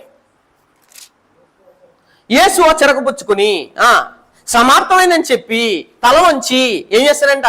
సమాప్తమైందని చెప్పిన తర్వాత ఏమన్నాడు? తల వంచుతున్నాడు. ఏం వంచుతున్నాడు? తల వంచుతున్నాడు. ఎవరు? ప్రభువైన యేసుక్రీస్తు వారు. అంటే ఇక్కడ తల వంచడం అంటే అర్థం ఏంటి? తగ్గింపుకు సూచన. ఆయన పని అంతా నెరవేర్చిన తర్వాత తల వంచి ఏమన్నాడంటే తల వంచి ఆత్మను అప్పగిస్తున్నాడు. అంటే ప్రభువైన యేసుక్రీస్తు వారు సిలువలో కూడా ఏం చేస్తాడంటే తగ్గించుకున్నాడు. చూడండి, సిలువలో కూడా ప్రభువైన యేసుక్రీస్తు వారు అంటే దేవుని యొద్ద దేవుని ఉన్నవాడు ఎవరో? ప్రభువైన యేసుక్రీస్తు వారు. పరలోకం నుండి భూమి మీదకి వాక్యంగా వచ్చి, శరీరధారిగా వచ్చి, కుమారుడుగా వచ్చి ఆయన భూమి మీద ఏం చేశాడంటే తను భూమి మీద ఎలా తగ్గించుకోవాలో కూడా సిలువలో కూడా నేర్పిస్తున్నాడు. ఈనాడు చాలా మంది పేరుందని, ప్రఖ్యాతం ఉందని, కీర్తి ఉందని, ఖ్యాతి ఉందని ఎలా పడితే గర్వించేవారు, తల పొగరగలవారు, ఇష్టానుసారంగా తల వంచలేని వాళ్ళు ఉంటారు సమాజంలో. కానీ ప్రభువైన యేసుక్రీస్తు దేవుడుగా ఉండి కూడా భూమి మీదకి వచ్చిన తర్వాత ఏం చేస్తున్నాడు? ఒక మానవుడుగా ఉన్న మానవుడు దేవునికి ఏం చేయాలంటే చనిపోయేటప్పుడు కూడా తల వంచి ఏమైపోవాలి? చనిపోవాలి. అంటే ఈ మాట నేర్పిస్తున్నాడండి. ఎందు గురించి అంటే మనిషిగా ఉన్నప్పుడు కూడా దేవదూతల కంటే తక్కువ వాడిగా జీవించాడు. ఎవరో? ప్రభువైన యేసుక్రీస్తు వారు.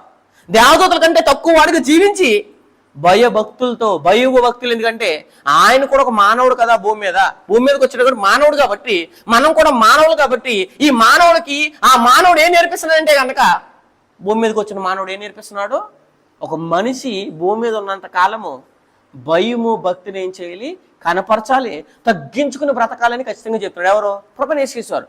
ప్రభువైన యేసుక్రీస్తు వారు చనిపోయిన తర్వాత ఏం గ్యారంటీ ఉంది ఆయనకి? చనిపోయిన తర్వాత ఆన్ ది స్పాట్ ఎక్కడ వెళ్ళిపోతాడు? ఆయన పరలోకి వెళ్ళిపోతాడు. ఏదైనా డౌటా? లేదు, అవకాశం లేదు. అంటే చనిపోయిన తర్వాత కూడా ఆయన కన్ను మూసిన తర్వాత పరలోకం వెళ్ళిపోతుంటే సీటు గ్యారంటీ అని తెలిసినా కూడా చివరి క్షణాల్లో కూడా దేవుని ముందు ఏమవుతున్నాడు? ఆయన తల వంచుతున్నాడండి. కానీ ఈనాడు చాలా మంది బ్రతుకు తెరువు కోసం బైబిల్ పెట్టిన పెద్ద పెద్ద బోధకులు అనేవాళ్ళు, పెద్ద పెద్ద విశ్వాసులు ఏం చేస్తారో భయము భక్తి లేదు, నా అంతటోళ్ళు లేడంటారు, నాకు మించిన జ్ఞానం ఉందంటారు, అసలు నాకు మించిన కీర్తి ఉందంటారు, నేను మాట్లాడేట్టు మాట్లాడగలరా అంటారు. ఇవన్నీ తల వంచే కార్యక్రమాలు కాదండి, తల పొగరు కార్యక్రమాలు. అంటే క్రైస్తవుడికి ఉండకూడదు. ఎందుకు? భూమి మీద మనిషిగా వచ్చాడు కాబట్టి ఆయన ఏం చేశాడు? ఒక మనిషి దేవుని ఎదుట ఎప్పుడు ఏం చూపించాలి? భయభక్తులు చూపించాలి. తల వంచుకోవాలంటే తగ్గించుకుని ఉండాలి. హెబ్రీ పత్రిక 5వ అధ్యాయము 7వ వచనం నుంచి చదువుతాం. హెబ్రీ పత్రిక 5వ అధ్యాయం 7వ వచనంలో శరీరధారి అయ్యి ఉన్న దినములలో ఆయన ఎలా ఉన్నాడంట? ఒక శరీరధారి ఏదైనా అపాయం వచ్చినప్పుడు మీరు మనిషిగా ఉన్నారు కాబట్టి ఎలా మొరపెట్టుకోవాలో, భూమి మీదకి వచ్చిన మానవుడు ఎలా మొరపెట్టాలో చెప్తున్నాడు అక్కడ. యేసుక్రీస్తు శరీరధారి అన్న దినములలో ఆయన మహారోధంతోనూ కన్నీళ్లతోనూ తను మరణం నుండి రక్షింపగలవానికి ప్రార్థనలు. అంటే ఒక మానవుడు మరణం నుండి తప్పించుకోవాలంటే ప్రార్థన చేసి ఎవరికి? దేవునికి అని భూమి మీదకి మానవుడు వచ్చిన ఆయన నేర్పిస్తున్నాడు ఒక మానవులకి. అదే మాట్లాడుతున్నాడు. భక్తులు కలిగి ఉన్నది ఆయన ఏం చేయబడును? అంగీకరణ. అంటే కన్ను మూసే వరకు ఆయన ఏమవట్లేదు? దేవుని ఎదుట తల వంచే ఉన్నాడు. కానీ ప్రభువైన తగ్గింపు కలిగిన ఉన్నాడు. కానీ ఆయన లక్షణాల్లో రెక్లెస్ అనేది కానీ ఎక్కడా కూడా కనపట్టలేదండి. కానీ ఈనాడు వెర్రవీగిపోయేవాళ్ళు, నాకంటే గొప్పడు అని, నాకంటే మరొకడు లేడని, మహాజ్ఞానం కలిగిన నేనేని కూడా మాట్లాడేవాళ్ళు చాలామంది ఉన్నారు. ఈ మాటలో కూడా ఆయన పరమార్థాన్ని ఖచ్చితంగా మనం ఏం చేయాలి? ఆలోచించుకోవాలి. కన్ను మూసే వరకు కూడా మనం ఎలా ఉండాలి? తగ్గించుకొని ఉండాలని కూడా నేర్పిస్తున్నాడు ఆ మాటలు. పేతురు రాసిన 2వ పత్రిక, పేతురు రాసిన 2వ పత్రిక 1వ అధ్యాయము 13వ వచనం చదువుదాం. పేతురు రాసిన 2వ పత్రిక 1వ అధ్యాయం 13వ వచనం. 1వ అధ్యాయం 13వ వచనంలో ఒక సమాచారం తెలియజేశాడు. 1వ అధ్యాయం 13వ వచనం. పేతురు రాసిన 2వ పత్రిక 1వ అధ్యాయము 13వ వచనంలో దేవుడు ఒక సమాచారం తెలియజేస్తాడు. ఏమని? మరియు మన ప్రభువైన యేసుక్రీస్తు నాకు సూచించే ప్రకారం. నాకంటే ఎవరికి? పేతురు గారికి. పౌలు గారు చెప్పారు కదా, ఇంకెవరైనా చెప్పలేదంటే పేతురు గారు కూడా చెప్తున్నారు. ఏమని? ప్రభు నాకు సూచించిన ప్రకారము నా గుడారము ఏమవుతుంది? త్వరగా విడిచిపెట్టవలసినని ఎరిగి. చాలా మందికి వయసు పెరుగుతుందంటే భయపడాలని మీరు చాలా మంది భయపడరు, కానీ పుట్టినరోజు జరుపుకుంటారు. అదండి, నేను వయసు పెరుగుతుందంటే భయపడాలి. నా జీవితంలో 1 సంవత్సరం ఆయుష్ తరిగిపోయింది, ఒక సంవత్సరం గడిచిపోయింది, ఇంకా నాకు కొద్ది దినాలు ఉన్నాయి, ఇంకా నేను చాలా చేయవలసిన పనులు ఉన్నాయి కదా, నెరవేర్చిన పనులు ఉన్నాయి కదా, నెరవేర్చిన బాధ్యతలు ఉన్నాయి కదా, దేవుడు నాకు అప్పగించిన పనులు చాలా ఉన్నాయి కదా, ఈ పనులు ఇంకా నెరవేర్చాలి కదా అని భయపడవలసిన మానవుడు వయసు వస్తుందని ఆనందపడతాడు, కానీ వయసు వస్తుందని బాధపడ్డాడు. ఎందు గురించి అంటే వయసు వస్తుందంటే బాధపడాలి. ఎందు గురించి? అయ్యో నాకు నా జీవితంలో దేవుడు ఇచ్చిన టైంలో ఒక సంవత్సరం అయిపోతుంది, ఇంకా పని బ్యాలెన్స్ ఉంది, ఈ బ్యాలెన్స్ పని పూర్తి చేసి వెళ్ళిపోవాలి కదా అని అనుకోవాల్సిన మానవుడు వయసు వస్తుంది కదా అని ఆనందపడుతున్నాడండి. కానీ ఇక్కడ అంటున్నాడు చూడండి పేతురు గారు, మరియు మన ప్రభు అయిన యేసుక్రీస్తు నాకు సూచించిన ప్రకారము నా గుడారమును త్వరగా అంటే ఎప్పుడు విడిచిపెట్టాలో తెలియదండి మనకి. ఎప్పుడు కన్ను మూసి వెళ్ళిపోతుందో తెలియదు. కన్ను మూసేలోపు పనిని ముగించి వెళ్ళిపోవాలి, మనం పనిని పూర్తి చేసి వెళ్ళిపోవాలి. నా గుడారము త్వరగా విడిచిపెట్టవలసి వచ్చినని ఎరిగి మనం కూడా అర్థమైపోతుంది కదా. చాలా మంది వృద్ధాప్యంకి వచ్చేటప్పుడు వాళ్ళకి అర్థమైపోతే ఏమంటే నేను కొన్ని సంవత్సరాలు ఏమైపోతాను, చనిపోతాను. ఈ చనిపోనని ఎరిగి మీరు ఆల్రెడీ కంప్లీట్ చేసి కొంతమందికి చెప్పాలి. ఏంటంటే నా పని నేను కంప్లీట్ చేసి వెళ్ళిపోతున్నాను, మీరు కూడా కంప్లీట్ చేసి వచ్చేయండి అని. అదే అంటున్నాడు, విడిచిపెట్టవలసి వచ్చి నేను ఎరిగి నేను ఈ గుడారంలో ఉన్నంత కాలం మీకేం చెప్తున్నాను, ఈ గుడారంలో ఉన్నంత కాలము ఈ సంగతులు జ్ఞాపం చేసి మిమ్మల్ని రేపటి న్యాయమని ఎంచుకుంటున్నారు. మర్చిపోతున్నారా? మీరు గుడారం అని మర్చిపోతున్నారా? మీరు గుడారం ఎప్పుడైనా టెంపరీ, గుడారం పర్మనెంట్ కాదు. ఈ శరీరం పర్మనెంట్ కాదు. ఈ శరీరం కోసం, ఈ శరీర పనుల కోసం, ఈ శరీర కార్యక్రమాల కోసం భూమి మీద మీరు బ్రతుకుతూ చనిపోతున్నారేమో, ఇది మోసం గుర్తుపెట్టుకోండి. గుడారాన్ని విడిచిపెట్టే టైం అయిపోయింది. ఇది భూమి మీద ఈ గుడారమైన నివాసం ఏమైపోద్ది, ఒకరోజు శిథిలమైపోద్ది. ఈ శిథిలమైపోయే లోపు మీరు ఎరిగి మేము ఈ సంగతులు ఎందుకు రేపుతున్నానంటే కనుక మీరు దేవుడిచ్చిన ఆయుష్లో, దేవుడిచ్చిన టైంలో మీకు ఇచ్చిన పనిని ఏం చేయాలి, నెరవేర్చి వెళ్ళిపోవాలి. అదే మాట్లాడుతున్నా అక్కడ. నేను మృతి పొందిన తర్వాత అంటే చనిపోయిన తర్వాత, మూల భాషలో నా నిర్గం తర్వాత, మృతి పొందిన తర్వాత కూడా మీరు నిత్యము ఏం చేసుకోవాలి, వీటిని జ్ఞాపకం చేసుకోవాలి. ఎందుకు జ్ఞాపకం చేసుకోవాలంటే మర్చిపోతున్నారు మీరు. ఎందుకు మరలా ఒక సబ్జెక్ట్ మనకు మరలా తగులుతుందంటే కనుక ఈ లోపం నీకు ఇంకా మారలేదని అర్థం, నీ జీవితం ఇంకా ఇది మార్చుకోలేదని అర్థం. అందుకోసమే వీటిని మీరు నిత్యము వీటిని జ్ఞాపకం చేసుకున్నట్లు ఏం చేతును, జాగ్రత్త చేతును అని చెప్పేశాడు. అంటే గుడారం విడిచిపెట్టవలసి వచ్చినని ఎరిగి ఈ లోపే మన పనిని ఏం చేయాలి, మనం వృద్ధాప్యం వచ్చినప్పుడు, కళ్ళు కనపడలేనప్పుడు, ఆ పళ్ళు మన మాట్లాడినప్పుడు, చేతులు మన మాట్లాడినప్పుడు, కాళ్ళు మన మాట్లాడినప్పుడు మనకు అర్థమవలసిన సంగతి ఏంటంటే టైం అయిపోతుంది. టైం అయ్యే లోపు ఎంత పనిని కంప్లీట్ చేశాను. ఎందుకంటే పనిని కంప్లీట్ చేయని వారికి ఏమి రాదు, జీతం రాదు. అంతే కదా, పని చేసినోడికే కదా జీతం. పనివాడు జీతం పాత్ర నేరుగా మనం భూమి మీద నీకు 20 సంవత్సరాలు బతుకోవా, 20 సంవత్సరాలు పని అడుగుతాడు దేవుడు. 30 సంవత్సరాలు బతుకోవా, 30 సంవత్సరాలు పని అడుగుతాడు.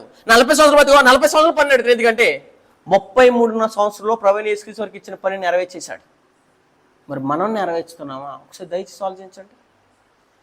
చదువు ఒకసారి మరొక మాటని, యోహాను సువార్త 4:34 యోహాను సువార్త 4:34 యోహాను సువార్త 4:34 ఒక సమాచారం తెలియదు. ఎందుకంటే మనకు ఆయుష్ని పూర్తి చేస్తున్నాం కానీ దేవుని పనిని పూర్తి చేస్తున్నాం. ఒకసారి దయచేసి ఆలోచించండి. యోహాను సువార్త 4:34 యేసు వారిని చూచి నన్ను పంపిన వాని చిత్తము నెరవేర్చుటయు నేను వచ్చింది ఏమైనా ఉన్నారో నా చిత్తాలు నెరవేర్చుకోవడానికి కాదు, నా ఇష్టాలు నెరవేర్చుకోవడానికి కాదు. మరి మీకు అర్థమవుతుందా? ప్రభువైన యేసుక్రీస్తు మాట్లాడుతున్నప్పుడు మీకు అర్థమవుతుందా? ప్రభువైన యేసుక్రీస్తు సిలువలో ఇంత బిగ్గరగా మాట్లాడుతున్నప్పుడు మీకు సంగతి అర్థమవుతున్నారంటే అర్థం అవ్వాలండి. అందుకోసం మాట్లాడుతున్నాను. ఏమని? యేసు వారిని చూచి నన్ను పంపిన వాని చిత్తం. మనకు నచ్చినట్టుగా రావలేదు. మనం ఒకరు పంపితే వచ్చాము భూలోకానికి, తండ్రి యొద్ద నుండి వచ్చామని సంగతి ఎరిగితే కనుక, తండ్రి యొద్ద నుండి వస్తే కనుక, పరలోకం నుంచి వచ్చామని తెలిస్తే కనుక దేవుని చిత్తాన్ని నెరవేర్చి కంప్లీట్ చేసి పనిని ముగించి వెళ్ళిపోతున్నామా, లేదా కేవలం ఆయుష్ను ముగించి వెళ్ళిపోతున్నామా? ఒకసారి దయచేసి ఆలోచించండి. అదే అన్నాడు అక్కడ, నన్ను పంపిన వాని చిత్తం నెరవేర్చుటయు ఆయన పని ఏం చేయాలి, తొదముట్టించాలి. అంటే కంప్లీట్ చేయాలి. మధ్యలో వెళ్ళిపోకూడదు, మధ్యలో వదిలేయకూడదు, మధ్యలో ముగించకుండా చనిపోకూడదు. నేను ముగించి చనిపోవాలి. అందుకోసమే నా పని తొదముట్టించుటియే నాకేమై ఉంది, ఆహారమైంది. అలాగే క్రైస్తవుడు అనుకోలేమనంటే నేను భూమి మీదకి వచ్చింది నా పనుల్లో బిజీ అయిపోవడానికి కాదు. చాలా మంది భౌతికమైన పనుల్లో పడిపోయి, భౌతికమైన సొంత కార్యక్రమాల్లో పడిపోయి, దేవుని కార్యక్రమాలు మర్చిపోయి, దేవుని పనులు మర్చిపోయి చాలా మంది ఉంటారు. కానీ నీకు ఇచ్చిన టైంలో ఆయుష్ అయిపోయి చచ్చిపోతున్నాం కానీ, ఆయుష్ కంప్లీట్ అయ్యి చచ్చిపోతున్నాం కానీ, ఆయుష్లో దేవుడు ఇచ్చిన పనిని నెరవేర్చి చనిపోతున్నాం. ఒకసారి దయచేయాలి. ఎందుకంటే సమాప్తమైన మాటలో తగ్గింపు కనపడుతుంది, సమాప్తమైన మాటలో పనిని నెరవేర్చాలని కనపడుతుంది, కన్ను మూసేటప్పుడు కూడా ఆత్మని ఏం చేయాలి, అప్పగించాలని మాట కనపడుతుంది. ఎందు గురించి అంటే ఈ 2 పనులు చేసి ముగించాలని మాట. ఇది ఖచ్చితంగా ఎరగాలి. ఆత్మని ఎలా పడతాలో చనిపోయి, ఎలా పడతాలో జీవించేసి చనిపోతే దేవుడు తీసుకోడు. ఆత్మని తీసుకోవాలంటే కూడా ఏం చేసి చనిపోవాలో ఖచ్చితంగా ఎరగాలి మనం. రోమపత్రిక 14వ అధ్యాయం, రోమపత్రిక 14వ అధ్యాయము, రోమపత్రిక 14వ అధ్యాయం 12వ వచనంలో సమాచారం తెలియజేశాడు. ఏమని? 14వ అధ్యాయము 12వ వచనం చదువుదాం. నా తోడు ప్రతి మోకాలు నా ఎదుట వంగును, ప్రతి నాలుకయు ఏమవును? ప్రతి నాలుక ఎవరు స్తుతిస్తుంది? దేవుని స్తుతించును అని చెప్పేస్తున్నాడు. ప్రతి నాలుకయు దేవుని స్తుతించునని, దేవుని స్తుతించునని ప్రభు చెప్తున్నాడు అని రాయబడినది. గనుక మనలో ప్రతి వాడును తన్ను గురించి ఏమడి, కన్ను మూసిన తర్వాత ఏం పని చేసావు నాయన ఇక్కడికి వచ్చావని అడిగితే, మా పిల్లల కోసం చాలా కష్టపడ్డాను, ఎంతో సంపాదించాను, ఎంతో ఆశను కూడా పెట్టాను, నా ఆయుష్ను ముగించి వెళ్ళిపోతున్నాను అంటే, భౌతికమైన కార్యక్రమాల కొరకు ఎంతో ప్రయాసపడ్డాను, ఎంతో పని చేశానంటే, ఈ పని ఏ పని కాదు, నా పని కాదు. మరి నా పని ఏం చేసావు? నేను ఇచ్చిన ఆయుష్ని నా కొరకు ఎప్పుడు వాడో అని అంటే కనుక, భూమి మీద మనం రక్షింపబడి అనేక మంది ఆత్మలు రక్షించి పరలోకం వెళ్ళవలసిన పని ఉంది కదండి మనకి. భూమి మీద 33 సంవత్సరాలు చాలా మంది రక్షించి ఆయన ఏమైపోతున్నాడు? వాక్యం ప్రకటిస్తాడు అంటే ఏం చేశాడని అర్థం? అనేక మంది రక్షించాడని అర్థం. మరి మనం ఎంతమంది రక్షిస్తున్నాం, ఎంతమందిని మనం ఏం చేస్తున్నాం అని అంటే, ఎంతమందిని సిద్ధపరుస్తున్నాం అనేది ఖచ్చితంగా ఎరగాలండి. అదే అంటాడు అక్కడ. ఏమని? ప్రతి వాడు, మనలో ప్రతి వాడును తన్ను గురించి ఏం చెప్పాలి? లెక్క ఒప్పగింపవలను అని చెప్పేశాడు. లెక్క అప్పగించాలంటే కనుక కన్ను మూసేలోపు ఏం చేస్తే లెక్క అప్పగిస్తావు, ఏ పనులు చేస్తే లెక్క అప్పగిస్తావు, ఇది ఖచ్చితంగా ఎరగాలి. చేయవలసిన పనులు చేయకుండా చచ్చిపోతే ఏం చేయమన్నాడు దేవుడు? ఎఫెసీయులకు రాసిన పత్రిక 2వ అధ్యాయం 10వ వచనం, ఎఫెసీయులకు రాసిన పత్రిక 2వ అధ్యాయము 10వ వచనం నుంచి చదువుదాం. దేవుడు చెప్పిన పనిని చేయకుండా చనిపోతున్నాం అంటే ఇది ఖచ్చితంగా మనందరూ గుర్తు చేసుకోలేదు. ఎందుకంటే దేవుడు చెప్పిన పనిని కంప్లీట్ చేయకుండా చచ్చిపోతే పరలోకం వెళ్ళడానికి ఏముండదు, అవకాశం ఉండదు. 2వ అధ్యాయం 10వ వచనం, మరియు వాటి యందు ఎందుకు మాట్లాడేశాడు, మరియు వాటి యందు నడుచుకున్న వాళ్ళని దేవుడు ముందుగా సిద్ధపరిచిన సత్క్రియలు, అంటే మంచి పనులు ఎక్కువ చేయాలి మన భూమి మీద. అందుకోసమే చెడ్డ పనులు నేను పూర్తి చేస్తాను అంటలేదు ఎవరో, చెడ్డ పోరాటాలు పోరాడలేదు ఎవరో పౌలు గారు. ఏ పోరాటాలు? మంచి పోరాటాలు. ఈయన కూడా సత్క్రియలు, అదే అన్నాడు అక్కడ. సత్క్రియలు చేయుటకై మనము క్రీస్తు యేసును ఏం చేయబడ్డాం? మరలా సృష్టింపబడ్డాం. క్రీస్తు యేసును సృష్టింపబడిన వారమే. ఆయన చేసిన పని మనమే పని. మనం ఏంటంటే దేవుని పని అంటే ఆయన చెప్పిన పనులన్నీ మనం చెయ్యాలి. ఆయన చెప్పిన కార్యక్రమాలను మనం ఏం చేయాలి? నెరవేర్చి చనిపోవాలి. అది తప్పించి నేను ఆయుష్ నెరవేర్చి చనిపోవడం కాదని గొప్ప. ఎవరైనా భూమి మీద 60 వస్తే 70 వస్తే ఎవరైనా చచ్చిపోతారు. వయసు కాదు ఇక్కడ ముగింపోవలసింది. ఆ వయసులో దేవుడిచ్చిన పనిని ముగించి వెళ్ళిపోతున్నామా? ఇది ఖచ్చితంగా ఆలోచించాలి. కొలస్సీయులకు రాసిన పత్రిక 2వ అధ్యాయం, కొలస్సీయులకు రాసిన పత్రిక 2వ అధ్యాయం 10వ వచనం నుంచి చదువుదాం. కొలస్సీయులకు రాసిన పత్రిక 2వ అధ్యాయము 10వ వచనంలో దేవుడు ఒక సమాచారం తెలియజేశాడు. 2వ అధ్యాయం 10వ వచనం, మరియు ఆయన యందు మీరేమవ్వాలి? మీరు కూడా, మనం కూడా ఏమవ్వాలి? సంపూర్ణులు అవ్వాలి. అంటే మనం సంపూర్ణులు కాకుండా చనిపోవాలంటే సంపూర్ణులు కాకుండా చనిపోకూడదు. ఇది ఖచ్చితంగా జరగాలి. అదేనాడు అక్కడ 2వ అధ్యాయం 10వ వచనం, మరియు ఆయన యందు మీరు సంపూర్ణులై ఉన్నారు. ఆయన సమస్త ప్రధానులకు అధికారులకు ఏమై ఉన్నాడు? శిరస్సై ఉన్నాడు. అంటే ప్రభువైన యేసుక్రీస్తు వారు సంపూర్తి కాకపోతే మనం ఏం కాలేము, సంపూర్ణ కాలేము. కాబట్టి ఆయన సంపూర్తి చేసి ఏం చేశాడు? నెరవేర్చాడు. మనం కూడా ఏమవ్వాలి? సంపూర్ణులయ్యి చనిపోవాలి. సంపూర్ణులు అంటే కంప్లీట్గా తయారైపోవాలి. అదే కొలస్సీయులకు రాసిన పత్రిక 1వ అధ్యాయం 8వ వచనం, ప్రతి మనిషిని ఎక్కడ నిలబెట్టాలి? లోకం నందు కాదు, అధికారం నందు కాదు, లోకంలో గొప్ప గొప్ప వాటి ఎందు కాదు, దేని ఎందు నిలబెట్టాలి? క్రీస్తు నందు నిలబెట్టాలి.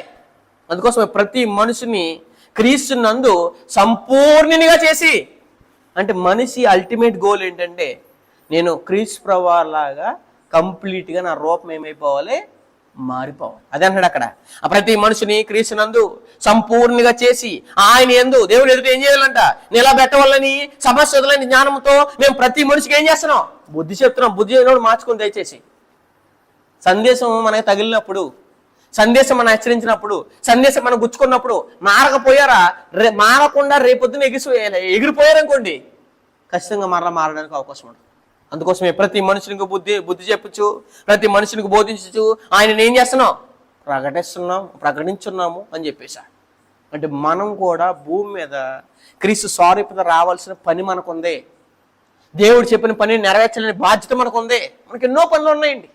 కానీ అల్టిమేట్ గోల్గా పరలోకం వెళ్ళాలంటే ప్రభువైన యేసుక్రీస్తు వారు లాంటి రూపం మనకు రాకపోతే కనుక ఖచ్చితంగా మనము సంపూర్ణ కాలేమండి.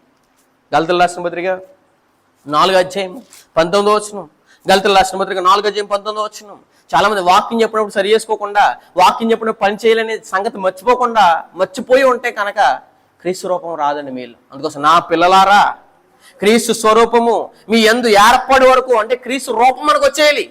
ఈ క్రీస్తు రూపం వస్తేనే మనం ఏమవ్వలేము, దేవుని ఎదుట సంపూర్ణ కాలేము. సంపూర్ణ కావాలంటే మనకు భూమి మీద పని అనేక మంది రక్షించాలని పని ఉంది. అలాగే చనిపోయే లోపు ప్రభువైన యేసుక్రీస్తులో మనం ఏమవ్వాలి, తయారైపోవాలి. ఆయనకి లాగా సమరూపం వచ్చేది. సమరూపం అదన్నాడు అక్కడ. క్రీస్తు స్వారూప్యము, క్రీస్తు స్వరూపము మీ యందు ఏర్పడే వరకు, క్రీస్తు స్వరూపం మనలోకి వచ్చేయాలి. ఏర్పడే వరకు నాకేం కలుగుతుంది, ప్రసవ వేదన. అంటే మిమ్మల్ని మార్చడానికి నాకు ప్రసవ వేదన కలుగుతుంది అంటున్నాడు. రోమపత్రిక 8:28. ఎందుకంటే మనకి చాలా పనులు చెప్పేశాడండి దేవుడు. వాక్యం ప్రకటించాలని పని మనకు కూడా ఉంది. సువార్త ప్రకటించాల్సిన భారం నా మీద మోపడి ఉంది. అందుకోసం 8:28 అంటున్నాడు ఏమని, దేవుని ప్రేమించే వారికి అనగా ఆయన సంకల్పం చొప్పున పిలవబడిన వారికి మేలు కలుగుటకే సమస్తము సమకూడి జరుగుతున్నవి అని ఎరుగుదము. ఎందుకనగా తన కుమారుడు అనేక సహోదరుల్లో జ్యేష్ఠులగినట్లు దేవుడు ఎవరిని ముందుగా ఎరుగునో వారు ఏమవ్వాలంట, వారు తన కుమారునితో ఏమవ్వాలి, సారూప్యం గలవారగుటకు వారిని ముందుగా ఏం చేశానో నిర్ణయించాను. అంటే నిన్ను నన్ను డిసైడ్ చేసింది ఏంటి, దేవుడిచ్చిన పని, వాక్యం చెప్పే పని మనం చేయాలి, సత్క్రియలైన పని చేయాలి. అలాగే మరొక పని ఏంటంటే మనం చేయవలసింది ప్రభువైన యేసుక్రీస్తులో మనం తయారవ్వడమే. సంపూర్ణ దశకి, సమాప్తమైన దశకు వచ్చాయి. అందుకోసమే ప్రభువైన యేసుక్రీస్తు వారు ఎలా అయితే ప్రాణాన్ని అర్పణంగా చేశాడో, పౌలు గారు కూడా ఏం చేశారు, ప్రాణాన్ని అర్పణంగా అర్పించేశాడు. ఆయన ఎలా అయితే దెబ్బలు తిన్నాడు, ఈయన కూడా ఏమయ్యాడు, అలాగే దెబ్బలు తిన్నాడు. ఆయన కొట్టించబడ్డాడు, ఈయన కొట్టబడ్డాడు. ఎవరో పౌలు గారు. అంటే క్రైస్తవులు కూడా క్రీస్తు లాంటి స్వరూపము, క్రీస్తు లాంటి సారూప్యము, స్వరూపము, స్వభావము వచ్చేలేండి మనకి. ఎప్పుడు కన్ను మూసేలో ఆయుష్ అయిపోయి చచ్చిపోవడం కాదు గొప్ప. దేవుడిచ్చిన ఆయుష్లో దేవుడు మనకిచ్చిన పనిని సంపూర్తి చేసి, కంప్లీట్ చేసి చనిపోవాలండి. అప్పుడు అన్నాను, నాయన నా కొరకు ఏముంది, భూమి మీదే బతుకుండగానే, అది కూడా చనిపోయిన తర్వాత తెలియదు మనకి, బతుకుండగానే నీవిచ్చిన పనిని నేను సంపూర్తి చేసి ఏం చేస్తున్నాను, చనిపోవచ్చును అనే బాధ్యత, కర్తవ్యంగా మన బ్రతికేమవ్వాలి, చనిపోవాలండి. అది చెప్తున్నాడు అక్కడ. అలా చనిపోకపోతే కనుక పరిస్థితి ఏమవుతుందని అంటే కనుక ప్రకటన గ్రంథము 22వ అధ్యాయం, ప్రకటన గ్రంథము 22వ అధ్యాయం దానికంటే ముందు ఒక మాట చదువుతాం. ఎఫెసీయులకు రాసిన పత్రిక 4వ అధ్యాయం. ఎఫెసీయులకు రాసిన పత్రిక 4వ అధ్యాయంలో దేవుడు కుమారుడు సంపూర్ణ అవ్వాలంటే ఒక మాట చెప్పేశాడు అక్కడ. ఏమని, 11వ వచనం, 4వ అధ్యాయం 11వ వచనం, మనమందరము విశ్వాస విషయంలో ఏమవ్వాలి, విశ్వాస విషయంలోను దేవుని కుమారుని గురించిన జ్ఞాన విషయంలోనూ ఏకత్వం పొంది సంపూర్ణ పురుషుల వరకు మనం కూడా ఏమవ్వాలి, కంప్లీట్గా తయారవ్వాలి. ప్రభువైన యేసు వారు కంప్లీట్గా తయారయ్యి, కంప్లీట్గా పనిచేసి ముగించి చనిపోయాడు. మనం కూడా ఏమవ్వాలి, సంపూర్ణ పురుషుల వరకు, అనగా క్రీస్తుకు కలిగిన సంపూర్ణతకు. ఏ సంపూర్ణత, అటు ఇటు తక్కువ ఉండకూడదు. ప్రభువైన యేసు వారు లాంటి సమానమైన సంపూర్ణత, అదే అంటాడు అక్కడ. క్రీస్తుకు కలిగిన సంపూర్ణతకు సమానమైన సంపూర్ణ కలవారం వరకు ఆయన ఇలాగేం చేసినో నియమించాడు. అంటే మనకి ఎన్నో పనులు ఉన్నాయి. క్రీస్తులో తయారవ్వాలనేది ఒక పని, మనకి దేవుడిచ్చిన సత్క్రియలు చేయాలనేది మరొక పని, అనేక మందిని రక్షించాలనే పని, అనేక మంది రక్షించాలనే బాధ్యత మన మీద ఉంది. కాబట్టి ఎన్నో పనులు ఉన్నాయి మనకి చాలా. ఈ పనులన్నిటినీ నెరవేర్చి మనం ఏమైపు భూమి మీద కన్ను మూసి చనిపోవాలి. అందుకోసమే దగ్గరగా మొదట 17 అధ్యాయులు చెప్పిన తర్వాత కూడా 19 అధ్యాయులు ఎందుకు చెప్తున్నాడు అంటే, కర్తవ్యాన్ని మర్చిపోయి బ్రతుకుతున్నారు మీరు.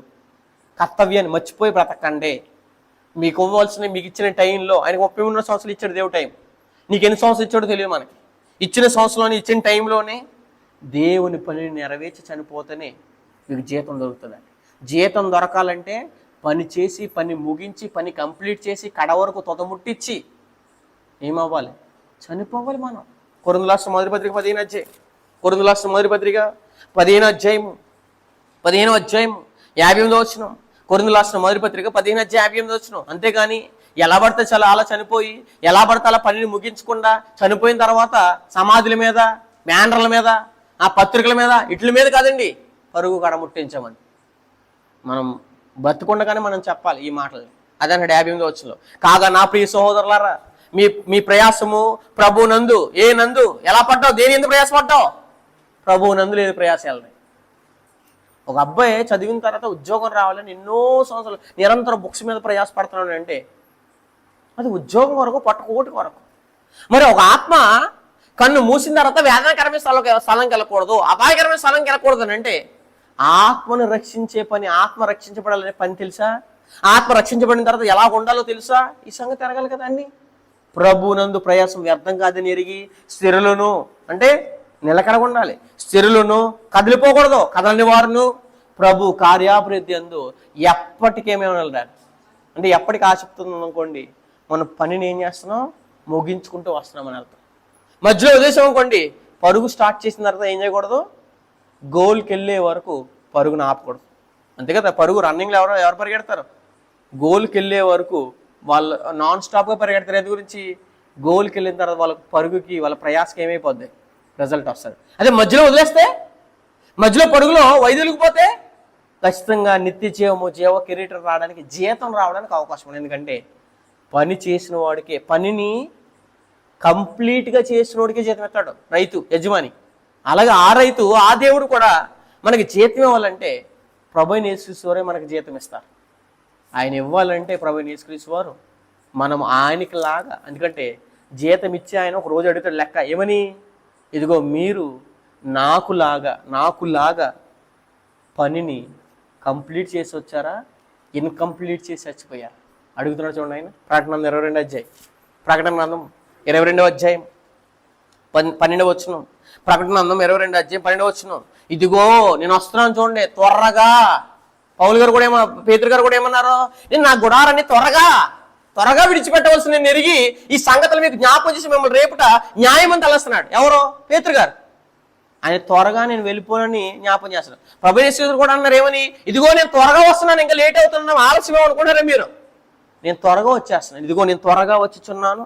వాని క్రియ చొప్పున అంటే మీ క్రియలను బట్టి, మీ పనులు బట్టే, క్రియ అంటే పని, మీ పనిని బట్టి వాని క్రియ చొప్పున ప్రతి వానికి ఇచ్చుటకు. అంటే ప్రభువుని యేసుక్రీస్తు భూమి మీద పనిని ముగించేసాడు కాబట్టి ఆయన కన్ను మూసిన తర్వాత పరలోకంలో ఎక్కడ కూర్చున్నాడు? కుడిపార్శ్వన సింహాసనం కూర్చున్నాడు. ఎవరో?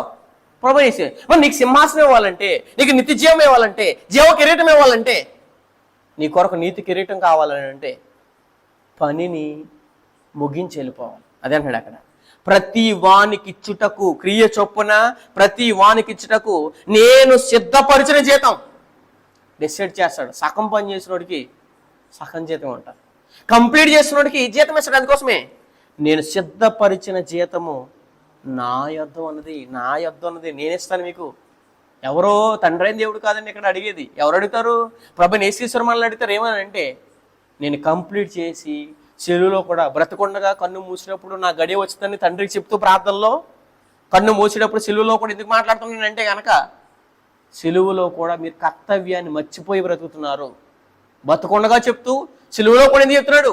బతుకుండగా మర్చిపోలేదు, సిలువలో కూడా నా పనిని ముగించి సమాప్తమైందని చెప్పి చనిపోతున్నాడు. అలాగే మనం కూడా మన పనిని ముగించి అప్పుడు చెప్పలేమంటే, నాయన నువ్వు ఇచ్చిన పని నేనేం చేస్తున్నాను, కంప్లీట్ చేసి సమాప్తం చేసి సంపూర్ణలయ్యి నేను చనిపోతున్నానని చెప్పడమే క్రైస్తవుని యొక్క కర్తవ్యం అని ఎరగడానికే ఈ మాటని మనం ఈరోజు ఆలోచన చేస్తాం.